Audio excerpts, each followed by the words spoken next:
이어서 강선영 의원님 질의해 주십시오.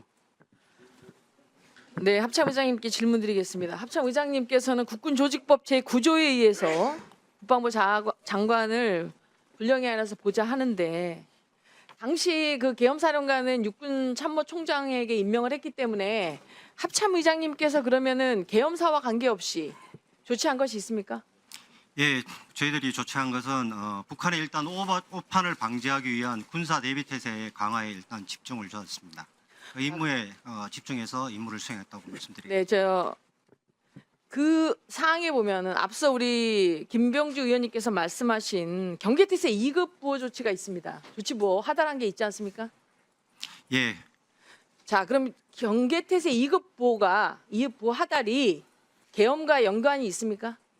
계엄과 연관성은 없습니다. 계엄과 그 계엄사령부와 합참지휘 조직은 완전히 개선에 형성이 되어 있지 않습니다.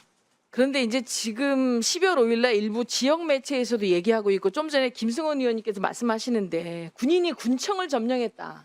이러한 얘기들을 하고 있는데 제가 군인인 저로서는 참 안타까운 게 김병주 의원님께서 군대 생활을 하셨기 때문에 우리 합참으로부터 예하부대까지는 어떤 특정한 조치사항이 내려오면 자동으로 실행하게 되어 있는 자동조치부호라는 게 있습니다. 그죠? 동의하시죠? 예, 동의합니다. 그중에 경계태세 2급이 발령되면 자동으로 조치되게 돼 있는 게 군경 합동 상황실 준비라는 게 있습니다. 맞죠?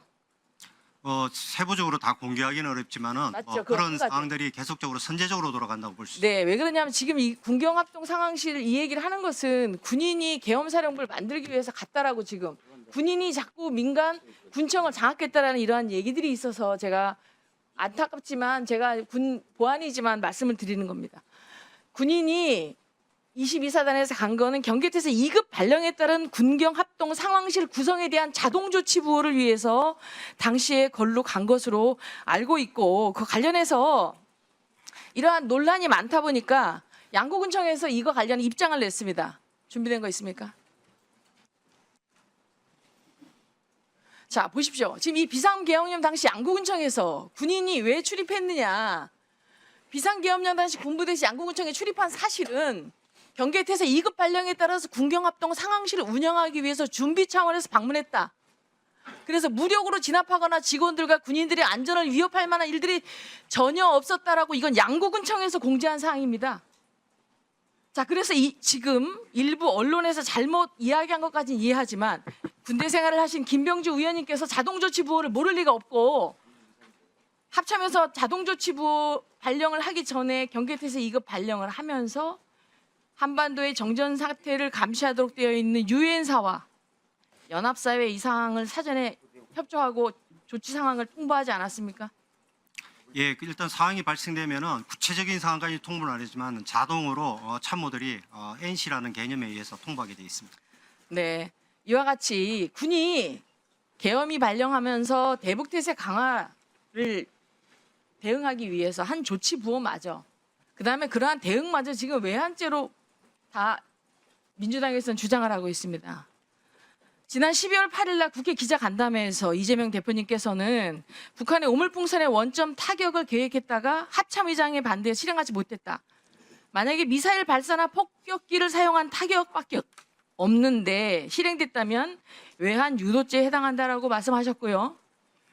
지난 내란 특검 2차 발의안 안에 보면은 내란 특검법이 해외 분쟁 지역의 파병, 대북 확성기 가동, 대북 전단살포, 무인기 평양 침투, 북한의 오물풍선 타격, NLL 북한 공격 유도 등이 외환 유치죄에 해당한다라고 이렇게 포함시켰는데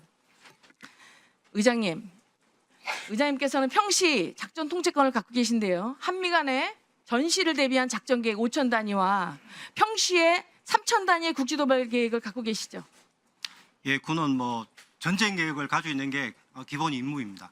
자, 2010년 이전에도 다른 명칭으로 이 계획이 있었습니다.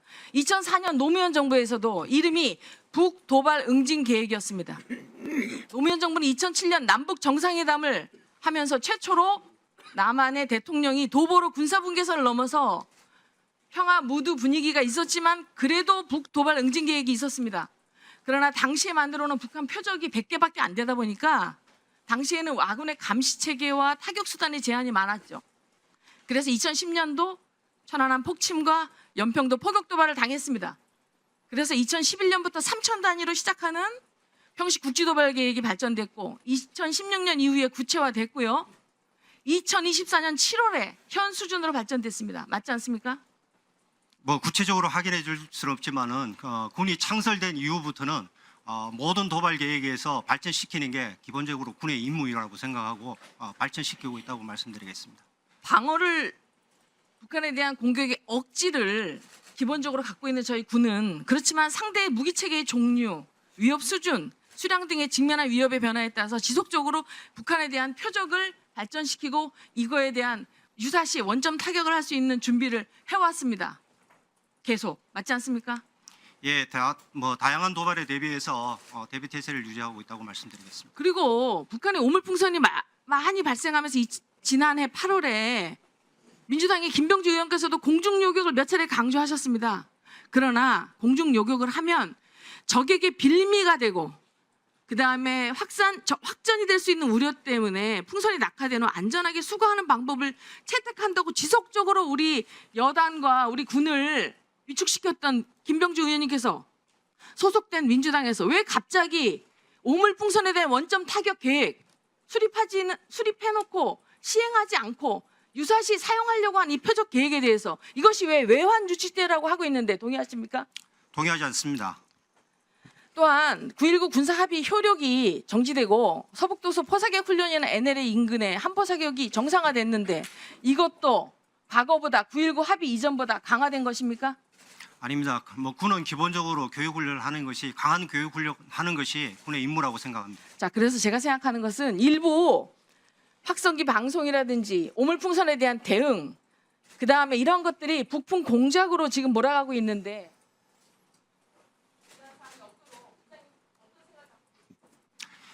군은 기본적으로 북풍이라든가 외환 유치라는 얘기를 하는데 그렇게 준비하거나 계획하거나 그런 정황을 가지고 있는 것은 절대 없다고 이 자리에서 말씀드립니다. 제 직을 걸고 말씀드립니다.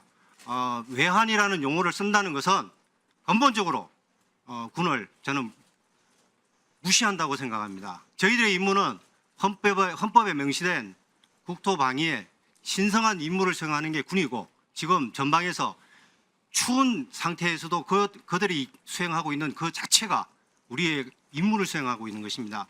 만약에 이런 걸 가지고 북풍이라는 이런 얘기를 쓴다 그러면은 모든 것이 거기에 함몰될 수 있다 이렇게 생각합니다. 군사작전은 절대로 이렇게 조사나 수사의 개념이 아니라 지휘관의 판단과 결심 영역에 존재해야 된다고 생각합니다. 자꾸 이런 것을 가지고 가져오면은 군이 정치적 중립을 보장받아야 되는 그런 데에서는 저는 굉장히 유감스럽게 생각합니다. 이상입니다. 자, 의장님, 네? 뭐 때 진돗개 둘로 군경 합동 상황실을 만들 수 있다고 하는데 예? 아니, 통합방위법에 의해서만 할 수 있는 겁니다. 자, 그 사실관계를 좀 확인해 주십시오. 네, 네, 자.